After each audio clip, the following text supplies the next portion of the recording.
All right, friends, I'm going to start right in with some talk of themes. So, I've put my main characters down the side here. We could certainly extend this list, but I think this is a strong start. And I'm just going to kind of plot out the things that happen to them over the course of this timeline as we have it. And I think that's going to give me a good sense of their progression. Something I definitely struggle with is this idea of building an arc for my characters.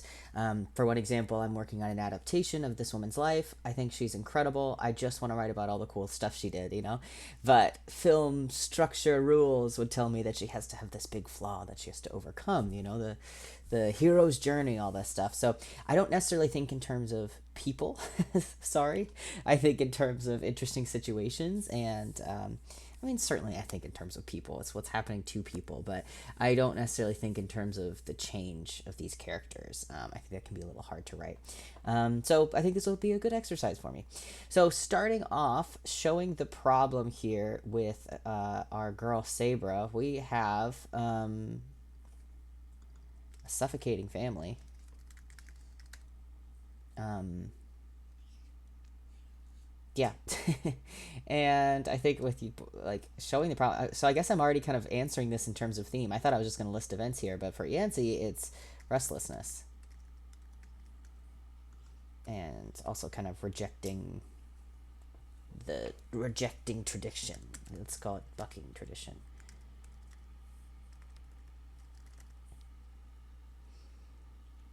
Restlessness, tradition. I'll just put them both like that. I want to squish it in. Come on, come on. There we go. Okay. Dixie, we do not see her yet. We meet with Dixie probably around 6 to 9, so somewhere in yellow. Although we've got her in 10 here. So I'll have to look at the notes and see what we talk about her in chapter 10. I can also pull up the book here and scroll through it, but I know I'm not showing that at the moment. Let's see if I can add it mid video. We'll try it real quick. Screen capture. Okay. Oh. Okay, don't. That's the whole screen. And I want to show the book. Cool. Okay, nice. So now where do I want to put this so you can see what I'm looking at here? Let's move this over and move this in. Look at that. Look at me learning how to do things. Okay, so let's grab the preview. I know a lot of times I've had to like cut things out because I take forever to find stuff, and then I'm like realizing I'm not showing it on the screen. So, I don't really want to see that sidebar in the preview, but that's okay. There are worse things. I'll zoom in a bit so you can see a little more. Okay, cool. I'll get rid of the other things on my screen. So, okay, yeah, I don't want to cut it off necessarily here. Zoom out a little bit. Ooh, intro to Dixie. That's right, she's the beginning. Good thing I have my notes. Okay, so I'll just scroll over a little bit more. Okay, and move things down to the corner here. Okay, I think we're in pretty good shape here. Pull this up. So now that we've got a collective view together. Okay, so starting right off, like I found out in my notes, we are going to realize that we do in fact have a scene with Dixie right out of the gate. So he's telling a story of Dixie when she is on the front lines for all the other gentlemen that are going to try to stake their claim. So she is staking a claim. So I think some of this here, as I fill it out, is going to be like events, and some of it's going to be more thematic. For example, like showing the problem. We'll see. We'll see how it goes. Saul. Let's see how we introduce Saul. I don't think we introduce him just yet. I think we have him probably in this first section here. But this is where, now that you're looking with me, I can search for Saul and find the first appearance of him. So he's around 180. The peddler, the Alsatian Jew. Sim would come running out of the house. Here comes the Jew. Don't quote me on that. I don't use these terms. So 11, he's coming in chapter 11. So yeah, he's not Till Green. So let's see here. He is what's the word I'm looking for someone who like makes good use of opportunity. I can't think of it. I'll come back to it. But like a business person who's takes it. Yeah, that's all I can think of is taking advantage. So, not like in a bad way, but opportunistic, you know, in a way. So anyway, I'm just gonna say businessman, businessman, and when he, but also, uh, since this is still kind of a theme, victim of anti-Semitism. Okay. I feel like the phrasing of that is very strange, but we're kind of blocking out the key main points. So I think we mentioned him one more time. I'm kind of jumping around, I know, but for him in particular, we have, oh yeah, he helps her rescue Sim later on. So let's add in another one. That is going to be, I have them at the end of raising the stakes here. Rescuer of Sim. So that's important. He's like really there for her. In the movies, they tend to show him as like her financial partner, like he's lent her money and they have a cute thing. And one of the versions where she's trying to like show that she has collateral, and he's like, you know, I've always wanted one of those pins or something like that, and he gives her a lot of big line of credit, and then she makes good on it.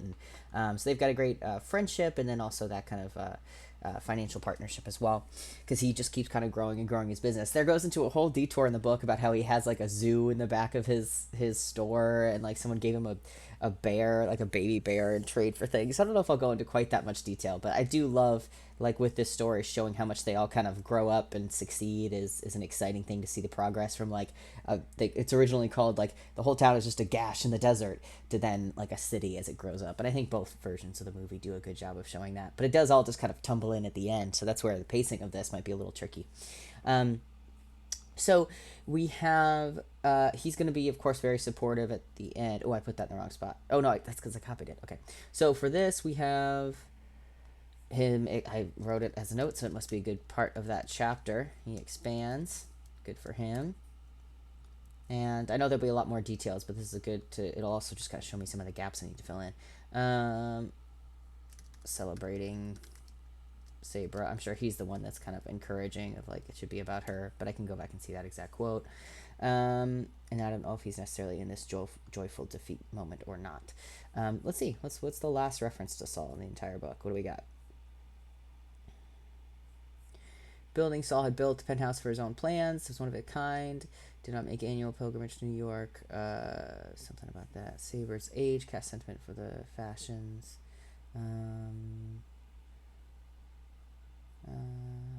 Newspaper stuff. The sunbonnets had triumphed. Very cute. And then 24. So yeah, he's not really in 25 and beyond. So we'll leave it at that. So that's Saul. He's got his little situation here.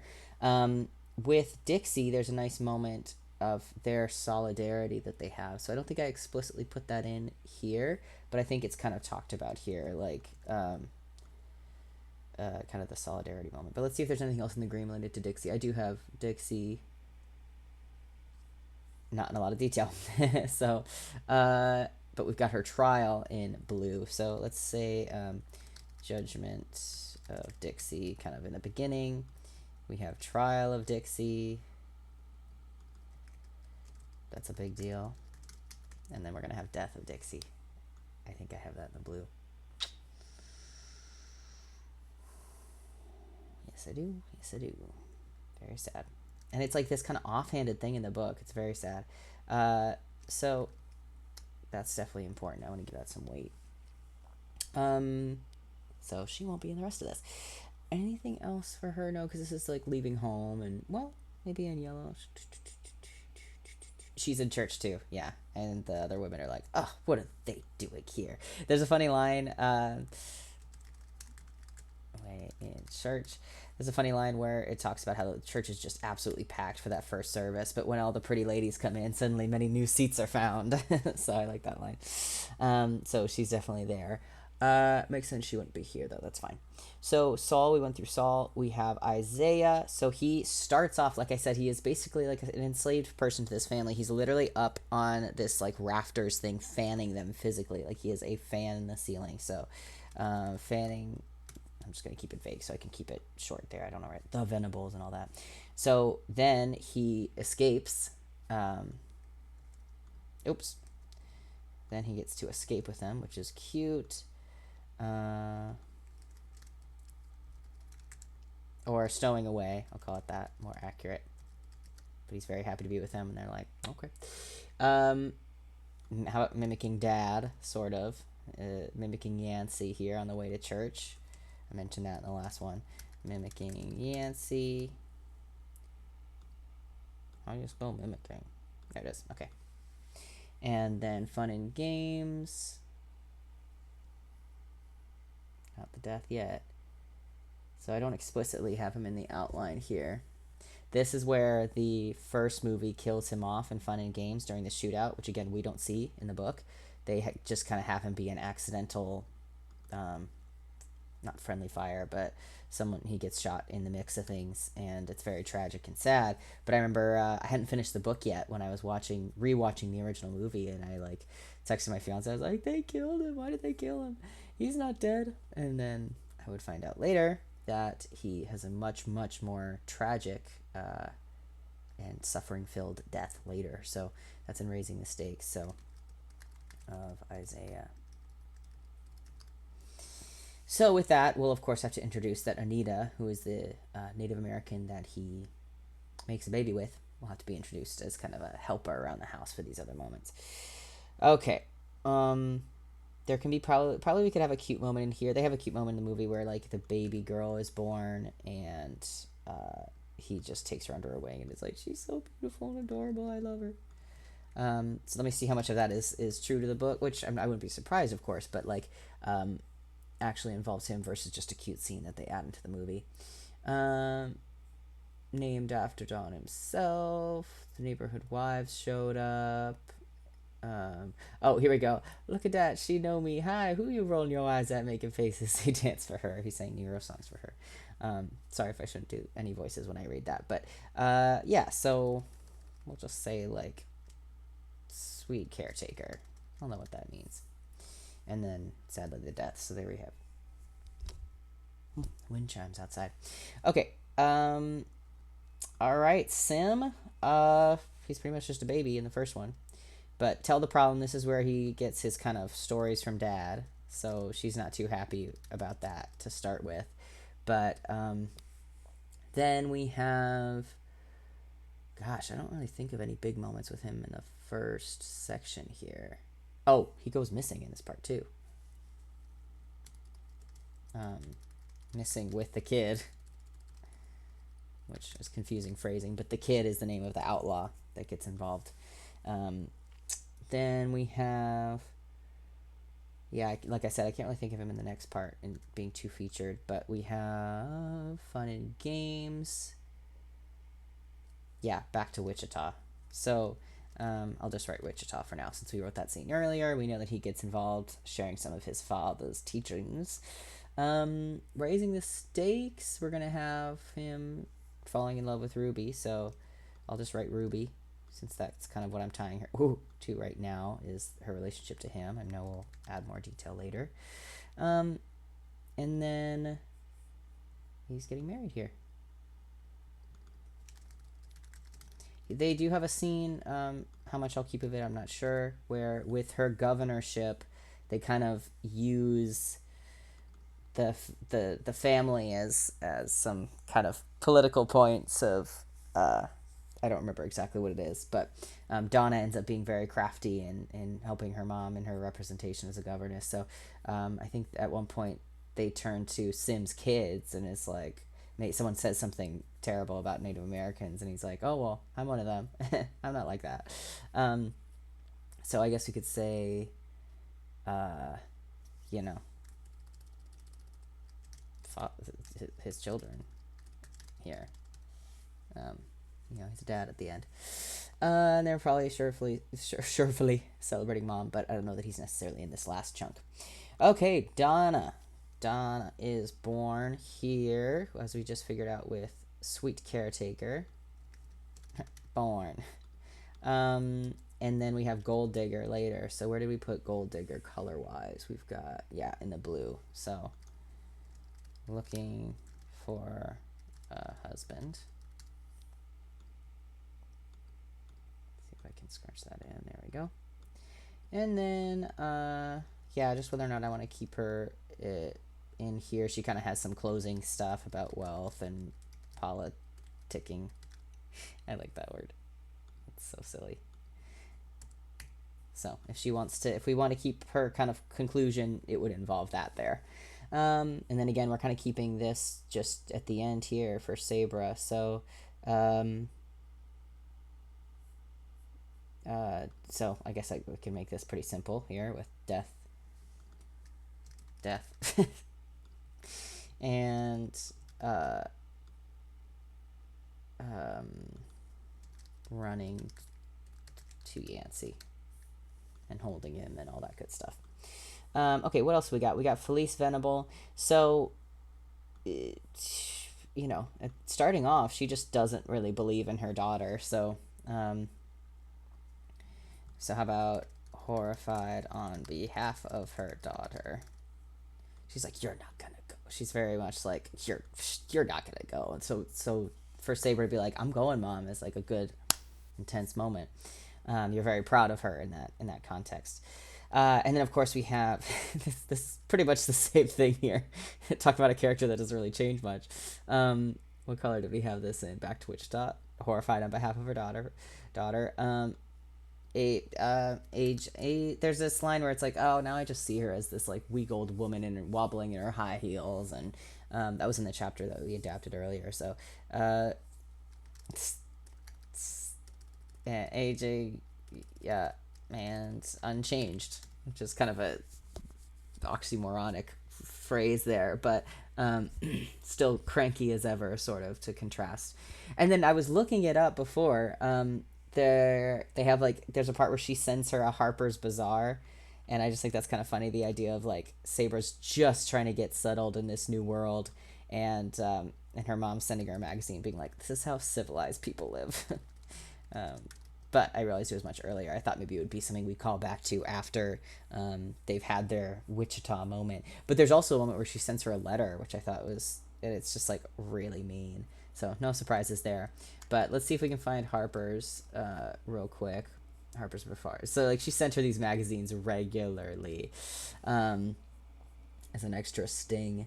Let me just double check the chapter here. So 10, which puts us in the green. Oh, so that I guess that is still in this same section. So that's okay. I'll just delete that from here, but I'll add it in here. I think it was like before they go back or something. Ugh, this is where I'm gonna take too long to figure out what order of things. Yes, you killed 6 men. Notches on the gun. We had that. Yep. All right. Where's our line? Instructions. The latest copy of Harper's. It's about making a new frontier as speedily as possible, just like they talked about. So I'll just put it kind of in here. I think that's fair. I spelled it wrong. Okay, so good stuff. I think it's a good start. So now I should go back to our actual main characters here. Sabra, what are we doing? What are we doing here? We have her starting with a suffocating family. Then we have rough travel and sim scare. Sim and outlaw scares. So 2 things that are pretty terrifying. So it's already a physically exhausting journey, but she's got some big things that she's dealing with. They had an interesting scene that they invented in the newest movie, newest being I think the 60s or late 50s, where she's just bathing in like a pond or whatever, and then these bandits come by, and it totally seems like they're about to assault her, and then her husband shows up and is like, "Hey guys, how you doing?" And they're like, "Hey, this is your, oh hey, let me introduce you to it." And she's just like there naked and mortified, and he's about to invite them to breakfast, and he's about to be like, "Oh hey babe, come make breakfast for us." And then she's like, "No." And then he sends them away, and then he's like, "That's pretty rude, babe, to like send away cowboys that are out running or riding all the time." And it's this horrible thing where he just does not care that she was in this terrible situation. So anyway, I did not like that scene. I found that very traumatizing, to think of him being so cavalier about her almost being assaulted. But Anyway, it made me think of it because it goes through some intense things here, regardless. So, let's see. Oh, we also have Mother Bridget. So we have. I think that's gonna be a very important scene. Rough travel, sim, and outlaw scares. Movie poster moment. We're gonna have some key things in here. Makes sense. My sections will be a little thicker for my protagonist. So, rough town. That's rough. Town bullies. And I'm just kind of referencing over to the yellow here. Setting up the shop. Again, we want to show her progression with it and how much she grows it and develops it. And the whole Isaiah situation. So I know that's kind of weird to put in her box, but I'm thinking about her reaction to that whole scene, which is going to be important. And then church. So that's obviously a big scene for a lot of people. So that'll be in his as well. Okay, let's get this scrunched up here. Okay. Fun and games. What does she get into? Settling in, women's club, Harper Bazaar, Dixie. So I'm gonna mostly focus on her for women's club.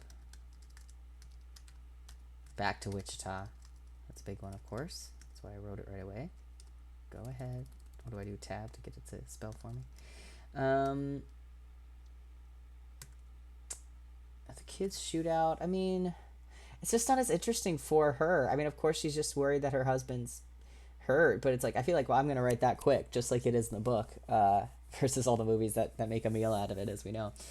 And then Yancey's restlessness, because there's this line where she's like starting to remember, like, oh yeah, he said he never lived in the same place for more than 5 years, and we're coming up on 4 years, and it's like starting to make her nervous. Restlessness, so that makes sense. And then he leaves. He leaves her. So I guess I'll just leave it at that, because the logical next step is then he leaves. In terms of what she's going through. For the blues,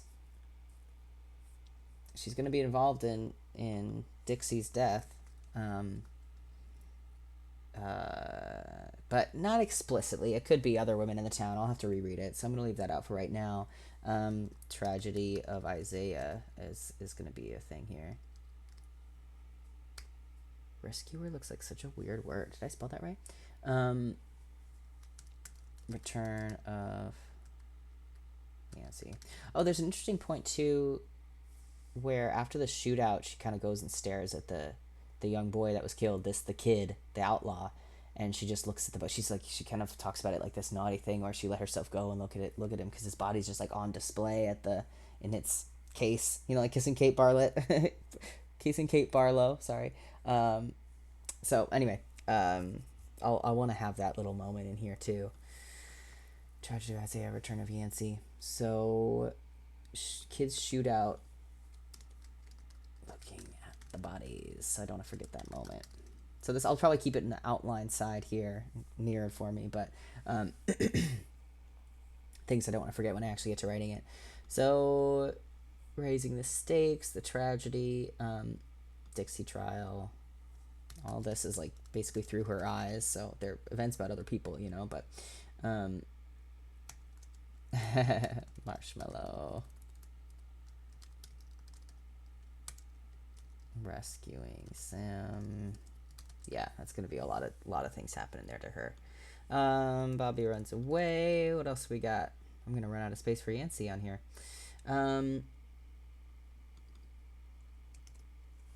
So a lot of people get rich on oil. She doesn't end up breaking super rich on it, but she does buy some land. I feel like there's a funny thing about how like she ended up buying the only land that was actually like good land, so she can grow stuff on it, but she doesn't get oil, and it's like, well, all right, let me take a pause here. Okay, where was I? All the details of, okay, copying over. Bobby Armin's Way. So, yeah, her whole thing about having, like, less less successful land. But we'll talk about oil, probably quickly. He comes back from Alaska. So, prop and editor, this thing that he like I said, he drags her outside and is like, I'm gonna write this. She's like, can you not write this? Can I like, anyway, because we know that he neglects it when he doesn't feel like it, but then he jumps in and wants to write some fiery story when he's back after years and years. Conflict with her daughter. That's gonna happen in this section. Sim's wedding.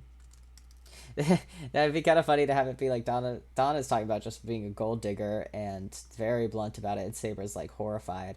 But then at the end of the conversation, Donna's like, you should really like talk to Sim because that's moving along, that relationship. And then for it'd be funny to have Saber be like, no, and then like cut to the dun dun dun dun dun dun dun dun. It's not the tone, I'm not gonna do it, but I'm thinking of the joke from Death Becomes Her. Anyway, because it's pretty close after that this will happen. So you know, she gets to be governor, and then she's been very successful with the paper.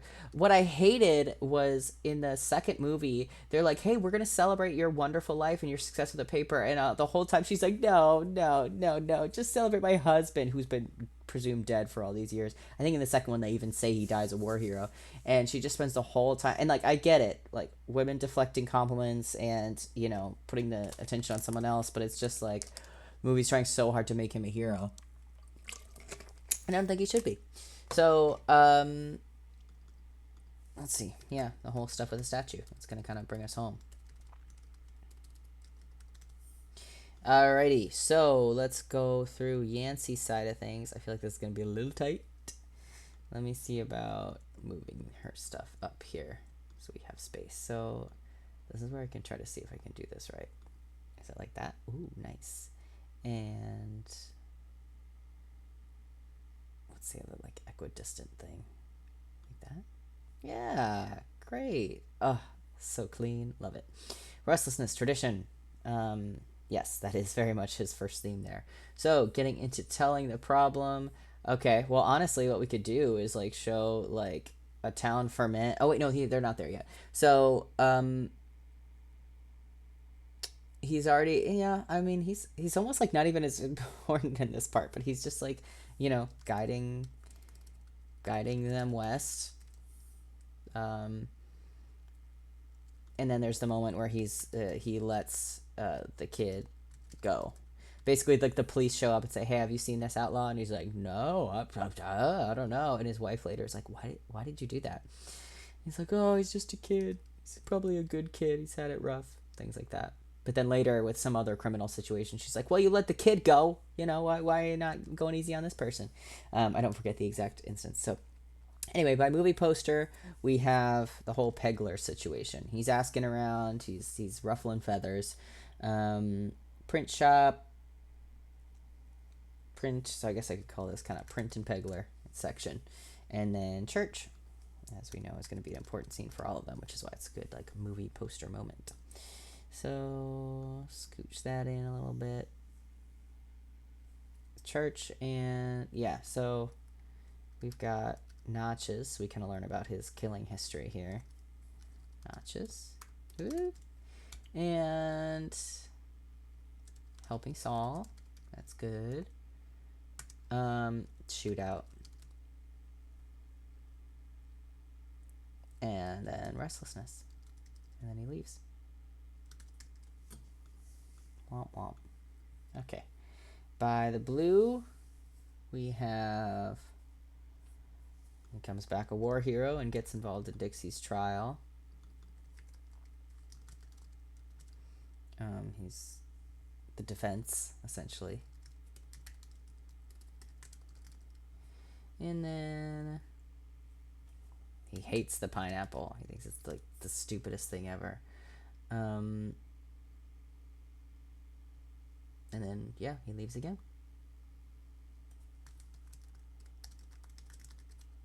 Because he's a jerk. Okay. And then... Why do I feel like I'm in the wrong spot? No, I'm in the right spot. Okay. He comes... Yeah. Comes back with Alaskan Gold. Withered, as we've been calling it. Alaska Withered. Alaska Gold and prop and editor. I'll just kind of use the same phrasing for that scene. Death of Dixie, Saul expands, Gold Digger, what it gives him. And then he's there for the wedding, so I'll put that in. He's totally chill about it. Excited even. While she's more mortified at the time. There's a really horrible part in her processing of her sadness about him getting married to a Native American where she's just like, I wish he just stayed like missing when we first came out here. Like she flashes back to this moment and is like, they wish she had just never found him. It's heartbreaking. I don't know how I'd be able to necessarily show that, but that's rough. That is rough. And then yeah, here he dies. um, why do I? Oh, I just copy and pasted, didn't I? Because he's not really in this. He's gone again. I guess I could call it the reality is that he gets this, the statue is of him, so that's a moment about him, even though he's not physically there. Okay, this is a really good start. I'm happy with this. So some characters kind of come in and make their way out. Not everyone's there at the end, which is okay. Yeah, I think this is a really great start. So I'm going to stop here for a break. I want to do some different work just on theme, see how we're feeling, see what we're getting from this. It's the idea of restlessness and who stays and change and unchange, which I guess is any story in a way. But yeah, I think this is a fun start. Thanks for hanging with me.